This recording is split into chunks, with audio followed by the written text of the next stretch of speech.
Welcome again to Conscious Mind Tripping with me, your host, Audrey Newmont, author of The Mind Trip Game, and it's the third installation. We are on to the Gameboard, the route to empowerment. And before I start talking today, I want to explain a little bit of how I got to this, because I don't think I say it in here like I would like to say it right now. So when I was learning to become a practitioner, Reverend Michael was up in front of the class teaching one day, and this is back when Audrey was a whole nother person, a whole nother version of me. We can get to that in it's coming up. At any rate, he was teaching and he was showing on this board that we are unconsciously unconscious. So we move to the consciously unconscious, to the consciously conscious, and then to the unconsciously conscious. And I remember being like, that's a lot of words, a lot of stuff. And so I was running a group one day and I said, it's a little much, but I get it. So let's look at it from another perspective. And I was writing unconsciously unconscious and the words down. And I said, so let's just look at the first letter. It's you.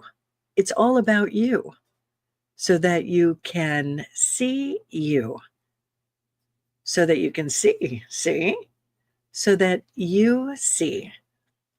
And that's what turned into this game board. So when you're looking at it, the highway hypnosis, that's the unconsciously unconscious. And you're moving up to where you're in the pit stop so that you can see what it is. And then you're moving over to the toolbox so that you see you're in process. And then you're moving up to cruise control. It's a changed habit, a changed belief. So every time you go around this board, you're going to be changing your life, literally. And it's a process. Every time you go around the board, it's a new idea, new belief, new habit, and it works. So let's get into the board, okay? Game board, the route to empowerment. So you have your token, the car that goes around the board, that now needs a board to level up with. This is your path to take every time you have a challenge, a problem, a feeling that is difficult or painful, or you're stuck. The more you take this path, the more you get to level up and own the full dynamic of your life. As you can see from the game board photo below, the board is straightforward, easy to remember, and simple to use. But don't be fooled by the simplicity. It's designed to help you go deep into the unconscious crap that sabotages the best and highest from happening in life. So I want to describe the board for those that are just listening. So it's a game board. You have your starting point, and then you have a car that's driving down to highway hypnosis. And that's what we're going to get into in a minute here. And then you're moving up to the pit stop. You're moving over to the toolbox, and then up again to cruise control. And that car moves from the pit stop just horizontally over to the toolbox, but at cruise control, it moves where it is driving up. And then here is a quote from one of my favorites. If there is somebody that I ever would like to, people say, if you could have one person from the past that you bring forward, it would be Napoleon Hill. I just love Napoleon Hill. I've listened to, I think, pretty much all his books, his lectures. You can listen to him in person. He was a really amazing man on so many levels. So he says, you are the master of your destiny. You can influence, direct, and control your own environment. You can make your life what you want it to be. Napoleon Hill. He also said, do not wait. The time will never be just right. Start where you stand and work whatever tools you may have at your command, and better tools will be found as you go along. Napoleon Hill. So here's your starting point. What is your intention? What do you want? Be specific, detailed, deliberate, and focused. Your intention determines where you go and how you get there. Leads the way. When you get in your car to go somewhere, you almost always know where you are going.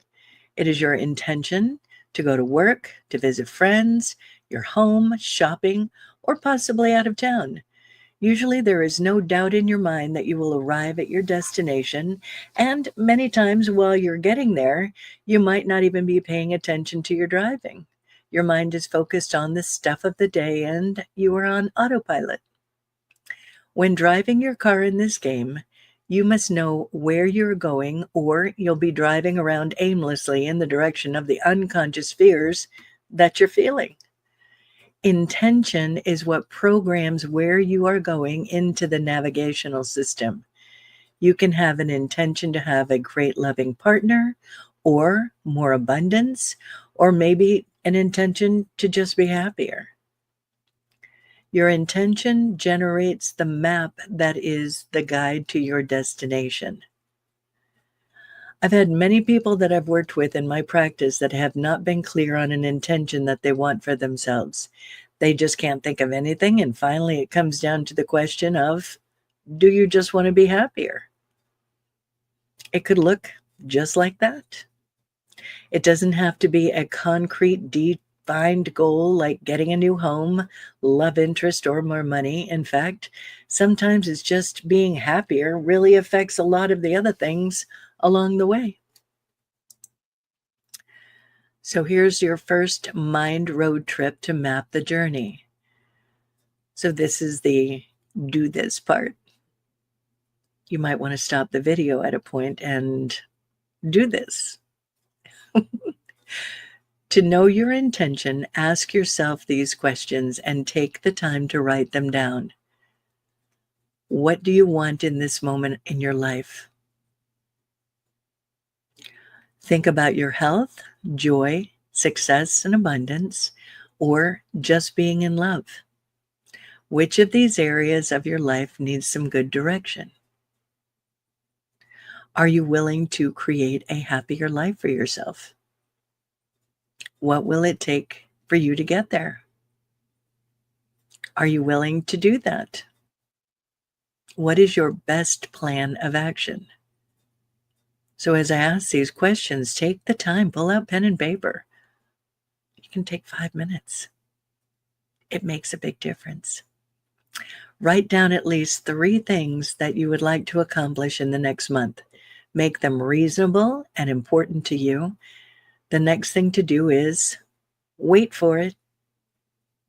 Something difficult and challenging is going to happen, and you will feel one or more of the following feelings and emotions: frustrated, embarrassed, uneasy, worried, afraid, terrified, nervous, panicky, jittery, horrified, anxious, lonely, suspicious, apprehensive, frightened, jealous, unnerved, mad, angry, exasperated, furious, hostile, bitter, pessimistic, lonely, desperate, resentful, disgusted, annoyed, disappointed, ashamed, overwhelmed, apathetic, discouraged, depressed, enraged, hopeless, unworthy.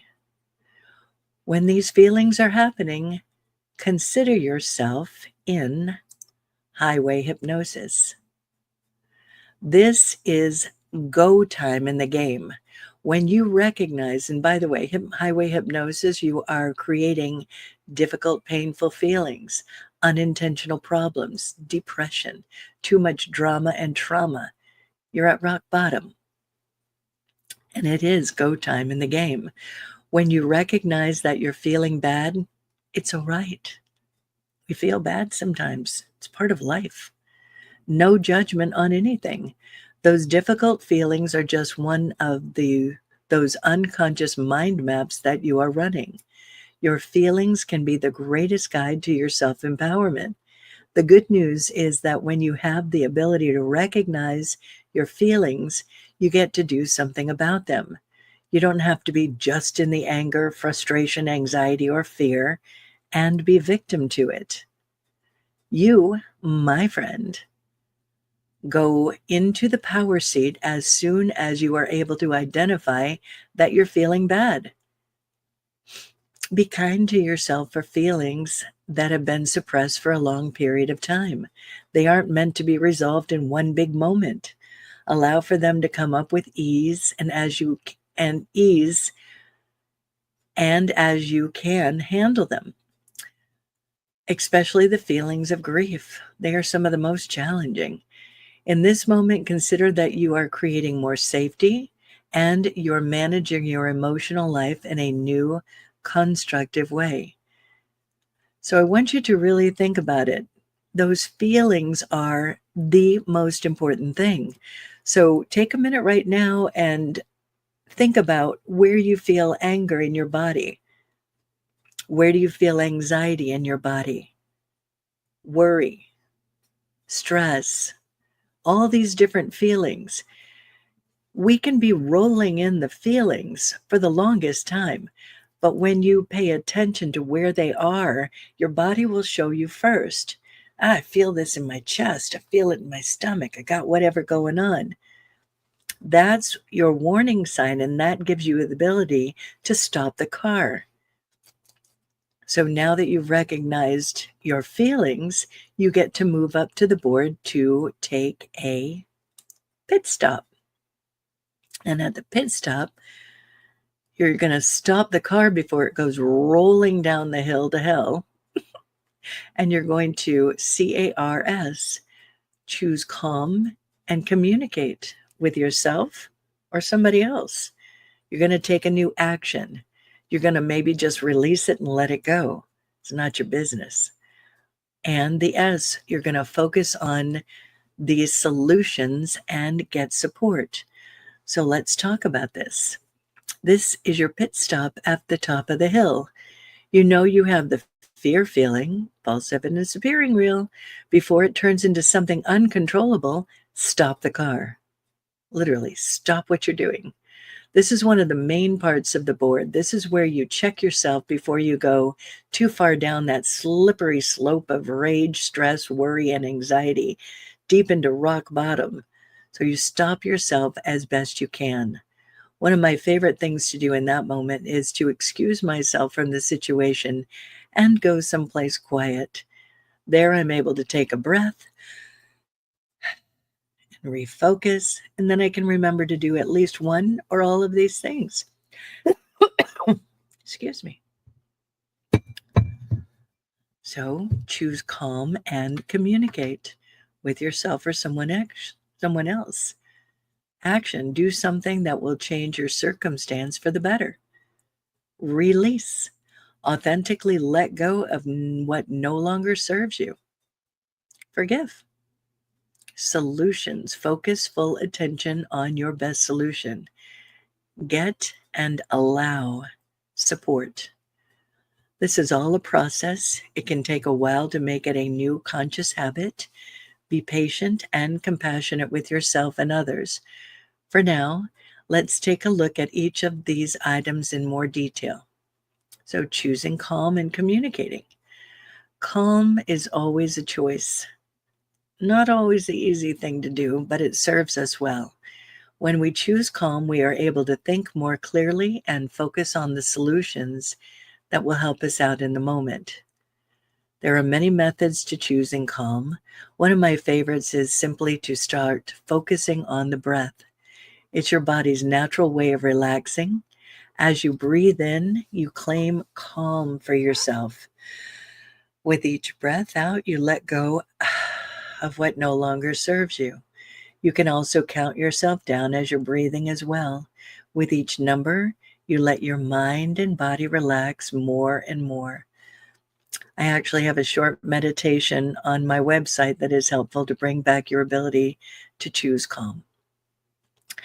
Remember, it's within your power to choose how to react to anything that comes your way.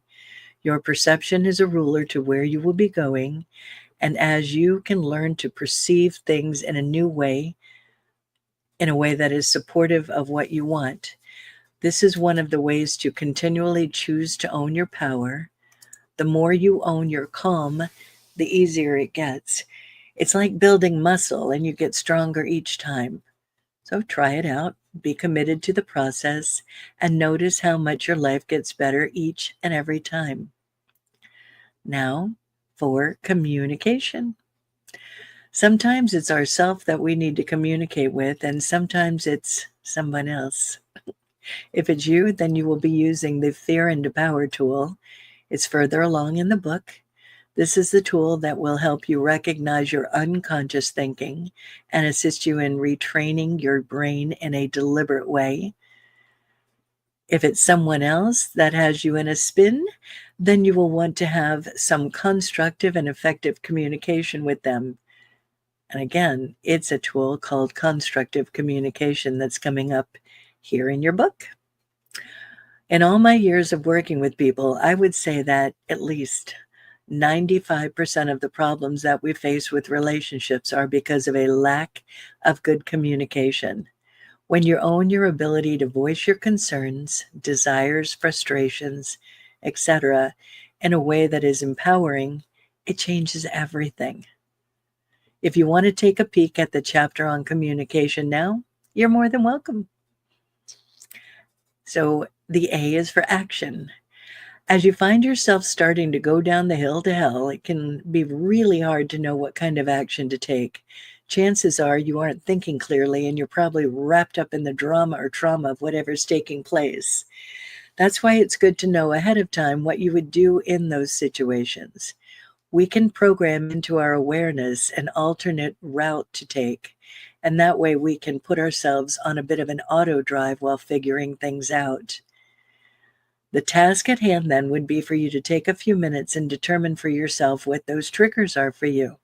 It could be difficult people or situations you know you'll be in, basically anything that may be anxiety, stress, anger, or worry producing. Here's another exercise for you to do. Write down a list of at least 5 options that you can take to be able to choose calm next time you're having a moment.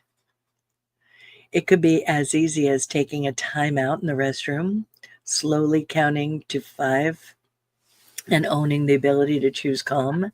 For those moments, maybe call someone that makes sense to you to help work it out constructively, who will help with positive solutions. Maybe listen to a quick calming meditation, podcast, or book. Maybe you focus on calm music, walk in nature. There's a gazillion options. What works for you? Be creative. Picture yourself doing this while you're writing it down. Feel the feeling of calm now. When you find yourself in a possible moment in the future, you've just programmed in a new route. It's a powerful thing to do. When we do this, we retrain the brain. We start to repattern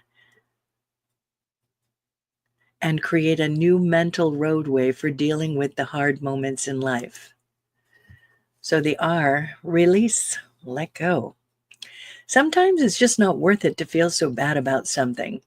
There are those moments when you can weigh things out and make a decision to just let it go. It's always a good idea to let go of things, experiences, and people that cause you to go down the hill to hell as much as possible. Make a commitment to yourself to be aware and willing to make the changes for your good to happen. Pay attention on how much of the time you're going down the hill for someone else. It's not even your issue. That's a big one right now. I mean, big. So big that I'm going to say that again. Pay attention. How much of the time are you going down the hill for someone else? It's not even your issue. I've had so many people tell me that they've been so upset at other people's problems that they can't change. And the person who has the problem doesn't do anything about it. That's just madness. Support your friend by focusing on the possible solutions that they may have available for them. It may be available for them. Think back to how many times you've gone there, been furious or anxious and wished you hadn't. Did that result with you feeling guilt, remorse, or shame? How many times would you have been better off if you just been calm and communicated with yourself and let it go? Better yet, what did you gain in the long run by letting your anger or anxiety get the best of you? Releasing our hold on being right in situations is very challenging. Much of the time, our unconscious mind says that we need to be right. We desire to be heard, and we want what we want. We go into fight flight mode and we just push enough of, and if we just push enough, it will certainly happen. But at what cost? Letting go can be the most powerful thing to do. It may not look like it in the moment, but for those on an empowered path, you stay sane and find a better approach to the issues. This is yet another way that you can choose to own your power. Solutions. It's a fact that many of us have been trained to place our focus on the problems of life. Seriously. Take a minute and think about the conversations that you've had over the last few days. How much of the time was the topic on the bad things that were happening? Someone did something to someone. This person is doing something to ruin their life or someone else's. When you watch the news, much of the focus is on the messed up world we're in, not on the solutions that are happening or the new inventions to fix the problems. Interestingly enough, according to the National Science Foundation, our subconscious mind is thinking from negative about 80% of the day. Did you hear that? 80% of the day for most people focused on the problems. Every day. 95% of our challenging thoughts are repetitive. We are rather programmed to be this way. The good news is that we now have the information to reprogram how we are thinking and be able to focus on the solutions to the challenges that we all face. Each time you stop the car at the top of the hill and take the steps to move through the struggles of life, you are creating a new path in your brain. You are creating new habits to function through the hard times with grace. You're owning your ability to choose the destination that will keep you at the top of the hill longer and longer. And when you go down the hill to hell again, you won't stay there as long. Seriously. Support. Lean into those who are geared towards your best and highest happening. Allow it. Allow support. That was a big one for me. Everyone needs a lift sometime. Find support, whether it be family, friends, associates, therapists, spiritual practitioners, AA, or any other person or organization that is of service to the community. I've found that the clients with the most challenges are those that tend to isolate. Unfortunately, this doesn't do well for the mind and feelings that need a new direction. It's like we have driven our car into a cave and it's dark and we're unable to find the exit. Allow for support from others who know how to direct you out of the darkness. Also allow support from universal intelligence, God, or whatever you know your higher power as. This is the greatest support. Lean into your connection to Source. A lot more of this coming up. Now that you have stopped your car, your mind, from the deep slide into the breakdown and you've gotten yourself somewhat calm, it's time to move up the game board. Your toolbox is ahead. In the tools, you will find the do this action steps that will assist you in creating a conscious awareness of what you choose to do in all areas of life. So for the toolbox, there's all these things: intention, mindfulness, fear into power tool. These are all tools.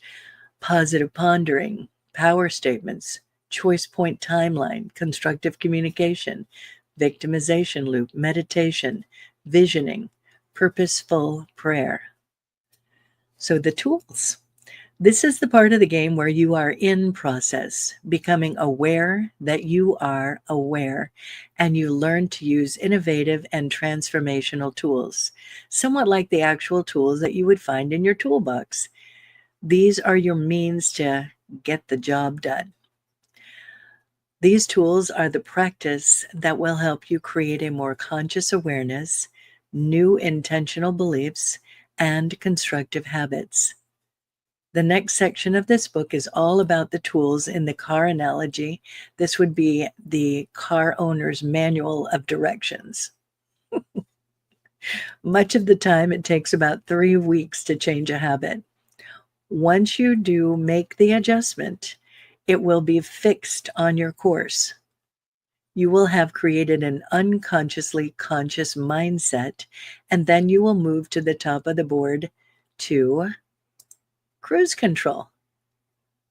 And that's where life is good, happy and healthy, successful and abundant, loving and joyful, conscious and intentional, peaceful and patient, compassionate and cooperative, appreciative and giving.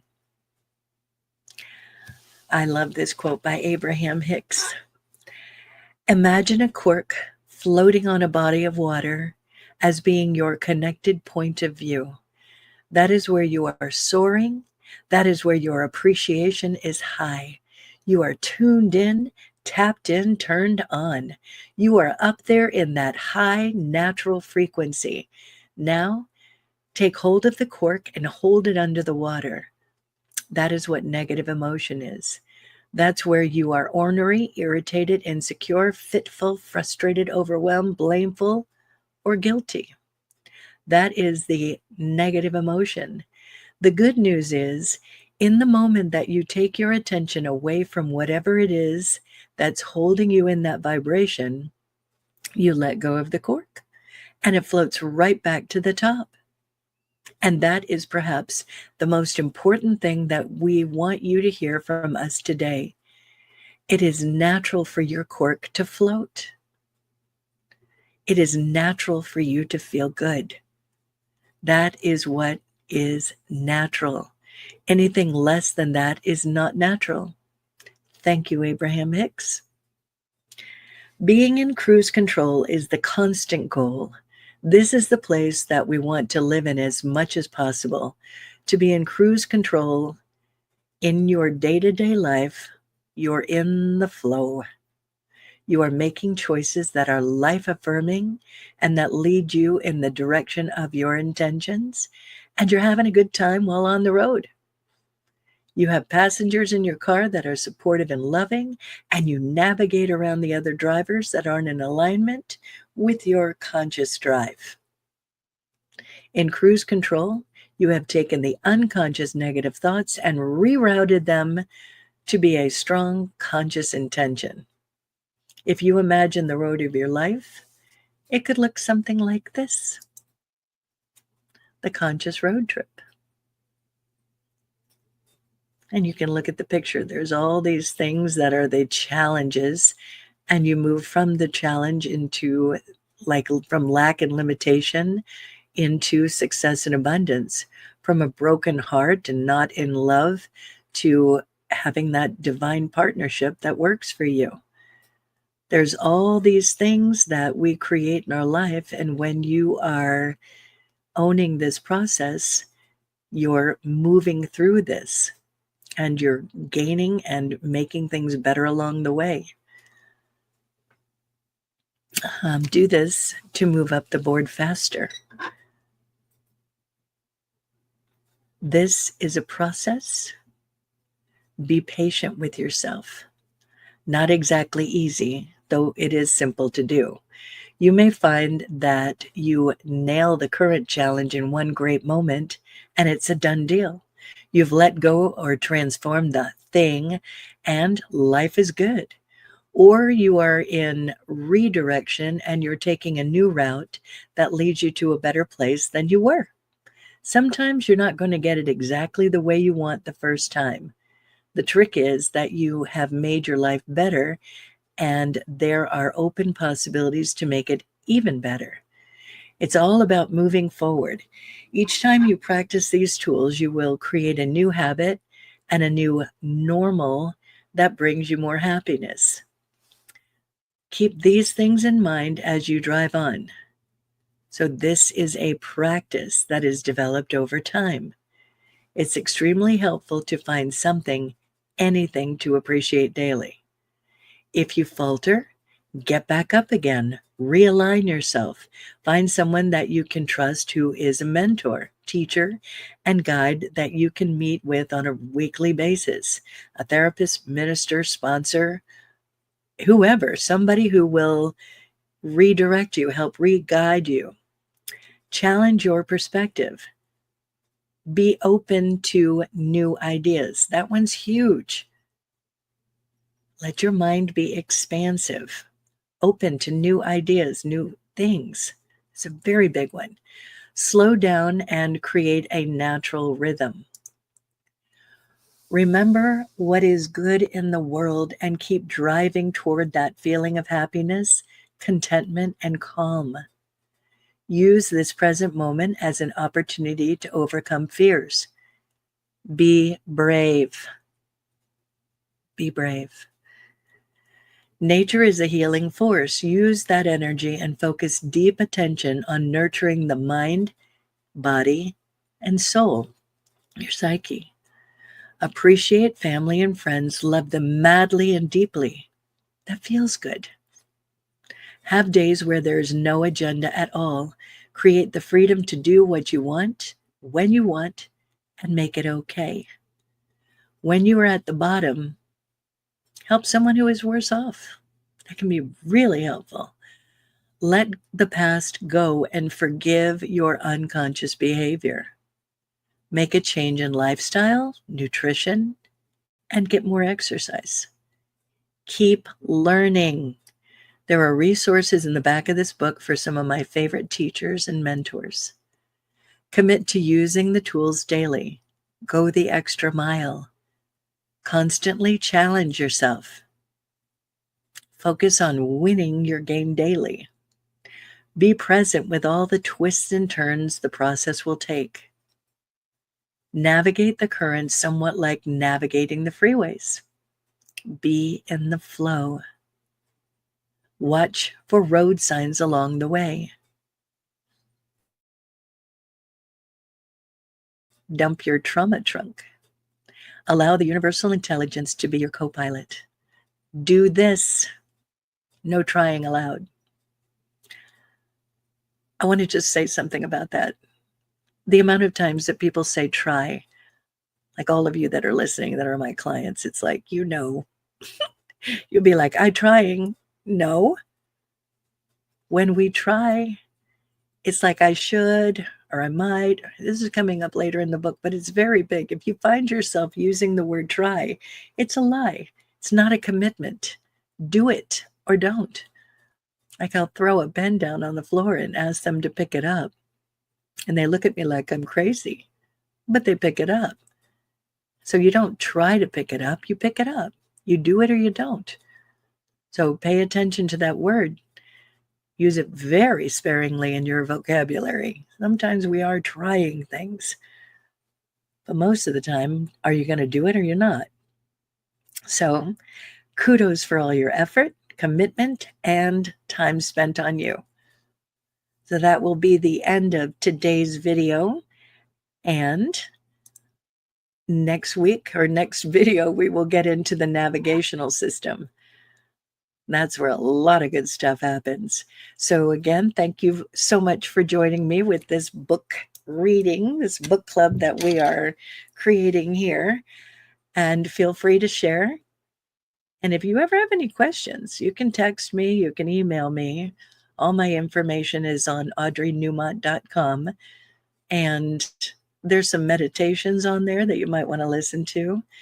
Also, I do have a resource page for those resources on my website as well.